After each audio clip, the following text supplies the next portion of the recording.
I'm joined by PwC Economist Maura Feddersen. Maura, thanks for your time this evening. Let's perhaps begin with that budget deficit. We've spoken extensively around, the tax and what it means in terms of the revenue shortfall collection there. But there's, of course, the issue of the wage bill, which the minister spoke substantively on, and the tough line that he'll have to take on that. Was he clear enough in the direction they have to take in order to arrest the wage bill situation? Yes, I think so. The budget was certainly a reality check. It was sobering to see the revisions to various fiscal metrics. But there was also a number of measures announced to help rein in on expenditure in coming years, but also to make sure that there is a clear focus on measures for stimulating economic growth as well. And so the fiscal stimulus package, the infrastructure fund, will be crucial in order to turn around South Africa's economic performance. Sure. I want us to get to the stimulus package in a moment, because the unions are already speaking on that particular issue. But when it comes to the budget deficits as is being projected, we are not sitting in a good picture. The fact that in 3 years our budget deficit is going to be at around 60% cannot be good news at all. Yes, so in the February budget, the expectation was that the government debt to GDP ratio would settle at around 55%. So today it was announced that it would rise to 60%, which is noticeably higher.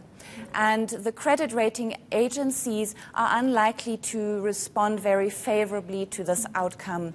Moody's in particular is the last of the top 3 credit rating agencies that has kept South Africa's credit rating inside investment grade territory.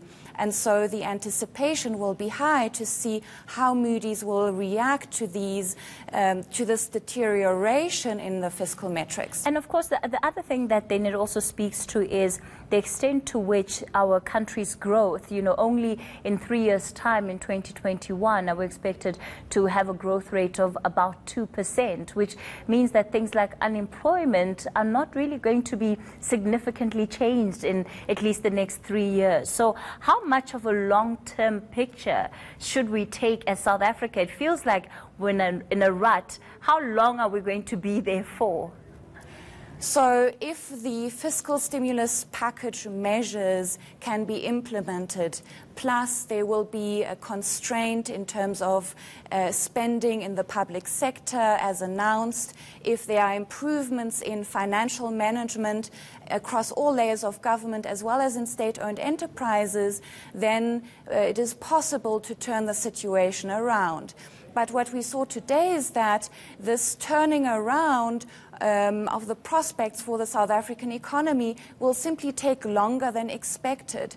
The desired growth of 4 to 5% that we aspire to, and which is part of the NDP, that will simply take longer to achieve. Certainly 2030 is not going to be the deadline as envisioned in the NDP going forward. But as you look at it, in terms of the stimulus package, the unions, COSATU in particular, already saying that it was too little on the detail in terms of how exactly all of this is going to work, which was a concern that some economists had raised going into this piece, saying that they're anticipating more detail. The unions feel like they haven't been given that detail. Do you agree? Well, it is difficult to capture all the detail in perhaps 1 hour.